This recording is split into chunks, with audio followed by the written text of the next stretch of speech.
আল্লাহ কিরে লোকটা বড় হচ্ছে এক জায়গা শুনছেন এই মহলার মধ্যে বসে আছেন কেন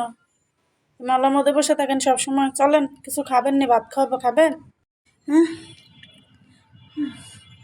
না কিছু খাই নাই খিদা লাগছে ভাত খাওয়াবেন আচ্ছা চলেন ভাত খামো অনেকদিন ধরে ভাত খাই না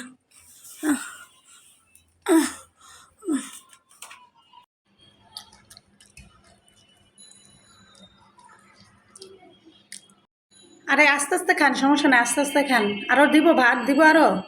হ্যাঁ গোস্ত গোস্ত দিতে বলেন গোস্ত গোস্ত দেন মামা আরেক প্লেট গোস্ত দেন ওনাকে হুম ও আপনার পেট ভরছে এখন এখন খুশি হ্যাঁ খুশি যাক এখন তো খাওয়াই দিলাম এই নেন 100 টাকা এই 100 টাকাতে রাতে কিছু খায়া নেবেন ঠিক আছে তো এখন যে 100 টাকা দিলাম এই 100 টাকাটা কি খাবেন রাতে এই 100 টাকা দিয়া